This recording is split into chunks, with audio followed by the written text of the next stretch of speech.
अऊज़ुबिल्लाहिमिनश्शैतानिर्रजीम बिस्मिल्लाहिर्रहमानिर्रहीम। अज़ीज़ तलबा, डी काम part second English art and group CBC OPP के मजमून के साथ हाज़िर खिदमत हूँ।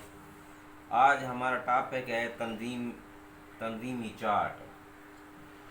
सबसे पहले बंदे को मालूम होना चाहिए कि तंजीम क्या होती है। तंजीम जो है किसी भी इदारे के मकासद जो है उनको पूरा करने के लिए उसको बनाया जाता है ताकि सही तरीके से इदारे का काम चल सके। इनमें से मुख्तलिफ़ लोग काम करते हैं। एक उनका हेड होता है, फिर उसके ज़िम्मा मुख्तलिफ़ शोबे होते हैं और मुख्तलिफ़ शोबों के मकासद पूरा करने के लिए एक दूसरे के साथ वो तावन करते हैं। इस तरह तंजीम बनती है। तंजीम चलाने के लिए इदारे की मुख्तलिफ़ सरगर्मियाँ और मकासद जो है उनके हसूल के लिए काम किया जाता है और तमाम लोग मिल के काम करते हैं। जितनी नौइयत का कारोबार होता है उसके हिसाब से तंजीम बनाई जाती है। अगर कारोबार छोटा है तो उसके लिए तंजीम जो है वो छोटे लेवल की होगी। अगर कारोबार बहुत बड़ा है तो उसकी जो तंजीम है वो बड़े लेवल की होगी। तो तंजीमी चार्ट जो है इसमें आम नौइयत का एक कारोबार है। उसमें हम देखेंगे कि जनाब अली सबसे पहले जनरल मैनेजर होता है। जनरल मैनेजर के अंडर में मैनेजर इंतज़ामिया होता है और फिर मैनेजर अफरादी कुव्वत होता है, मैनेजर ख़रीद होता है, मैनेजर पैदावार होता है और मैनेजर फ़रोख्त होता है और मैनेजर फाइनेंस होता है। जो मैनेजर ख़रीद होता है उसके अंडर दो मैनेजर काम करते हैं। एक मैनेजर बरामद होता है और एक मैनेजर दरामदात होता है। तो जनरल मैनेजर जो है उसका काम होता है कि वो तमाम जो लोग हैं उनके ऊपर वो हेड होता है। तमाम शोबों को वो देखता है कि किस तरीके से काम कर रहे हैं, इनका एक दूसरे के साथ कोऑर्डिनेशन होता है। कहीं अगर कोई कमी हो तो जनरल मैनेजर उनको हिदायत देता है, उसके मुताबिक उन्होंने काम करना होता है। मैनेजर इंतज़ामिया का काम होता है कि वो इंतज़ामी अमूर को सही तरीके से चलाता है ताकि जो कारोबार है उसके मकासद हासिल हो सकें।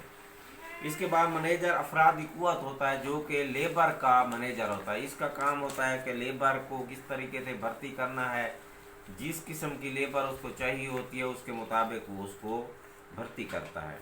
फिर मैनेजर ख़रीद होता है। इसका काम ख़रीदारी करना होता है। मुख्तलिफ़ किस्म की बिल्डिंग ख़रीदनी है, मशीनरी फर्नीचर ख़रीदना है, ख़ाम माल ख़रीदना है, तो इसकी ज़िम्मेदारी होती है और तमाम शोबों के साथ इसका राब्ता होता है और उनसे मालूम करता है कि किस चीज़ की आपको ज़रूरत है तो वो उसको दी जाती है। इसकी आगे दो होती हैं शोबा अंदरूनी ख़रीद, यानी अपने मुल्क के अंदर अशिया को ख़रीदना है, और शोबा दरामदात यानी बाहर से चीज़ें ख़रीदनी है। अगर इनको जो जो चीज़ ज़रूरत होती है अगर अपने मुल्क से लेनी है तो अपने मुल्क से लेते हैं, अगर बाहर से लेनी है तो बाहर से लेते हैं।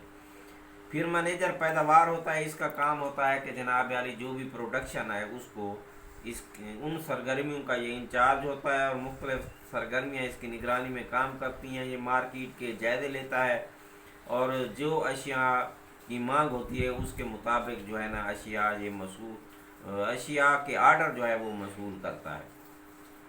इसके ज़िम्मे दो शोबे होते हैं। एक होता है शोबा तहकीक, जिसका काम होता है तहकीक करना ताकि जनाब अली बेहतर चीज़ मिल सके। फिर होता है शोबा पैदावार।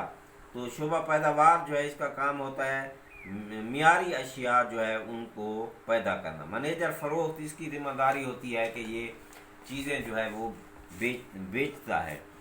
अब ये जो चीज़ें बेचता है इसकी ज़िम्मेदारी होती है कि ये शोबा मुल्क की फ़रोख्त, यानी जो चीज़ें मुल्क में ज़रूरत हैं तो उनको ये मुल्क में बेचता है, उनकी डिमांड के मुताबिक चलता है और सप्लाई करता है। शोबा बरामदात, अगर बाहर चीज़ों की ज़रूरत है तो फिर ये बाहर चीज़ें भेजता है। फिर है शोबा फ़रोख्त को फ़रोग़ देने के लिए ये शोबा कायम किया जाता है। तो इसके लिए रेडियो, टीवी, अखबारात, रसायल, सिनेमा, साइन बोर्ड, ईमेल और इंटरनेट वगैरह के ज़रिए अशिया की तशहीर की जाती है। मुख्तलिफ़ सनती नुमाइशें और तिजारती मेलों का एहतमाम किया जाता है। मुख्तलिफ़ इलाका जात और ममालिक के सेल एजेंट मुकर्रर किए जाते हैं। اشیاء کی فروخت اور ترسیل کے دوران پیدا ہونے والے مسائل کو حل کیا جاتا ہے۔ سال کے مختلف موسموں اور ملک کے مختلف علاقوں میں کلیئرنس سیلز کا انعقاد کیا جاتا ہے۔ پھر ہے منیجر فائنانس، اس کی ذمہ داری ہوتی ہے فائنانس کی۔ تو اگر مال آپ نے خریدنا ہے تو جناب علی آپ جن لوگوں کو خرید کے لیے مقرر کیا جاتا ہے تو ان کو پیسے دیے جاتے ہیں، اور جناب علی پھر مال اگر جو وصولی ہوتی ہے وہ بھی اسی منیجر کے پاس ہوتی ہے۔ تو یہ جو منیجر ہے یہ شعبہ نقد فروخت اس کے پاس ہوتی ہے، یہ اس کا حساب کتاب رکھتا ہے، بکس آف اکاؤنٹ مینٹین کرتا ہے، اور جو چیزیں ادھار پہ بیچی جاتی ہیں تو ان کو بھی یہ دیکھتا ہے۔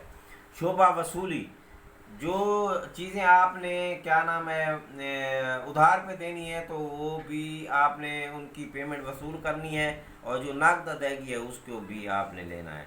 شعبہ ادائیگی، جو چیزیں آپ نے باہر سے خریدی ہیں تو پھر ان کی ادائیگی جو ہے ان کو کی جاتی ہے، وہ تو اس شعبے کے ذریعے ہوتی ہے۔ شعبہ آڈٹ، اس کا کام ہوتا ہے کہ جو بکس آف اکاؤنٹ مینٹین کی گئی ہیں ان میں اگر کوئی مالی بے ضابطگیاں ہیں یا نہیں ہیں تو ان کا جائزہ لیا جاتا ہے۔ میڈ ٹرم آڈٹ ہوتا ہے اور سالانہ آڈٹ ہوتا ہے، اس سے پتہ چلتا ہے کہ ادارہ کس طریقے سے جا رہا ہے۔ عزیز طلباء، آج ہم نے تنظیمی چارٹ کو ڈسکس کیا ہے، مجھے امید ہے کہ آپ انشاءاللہ تعالی محنت کریں گے، اور چیپٹر ختم ہو گیا ہے آپ کا، تو انشاءاللہ تعالی کل ہم مشقیں کریں گے۔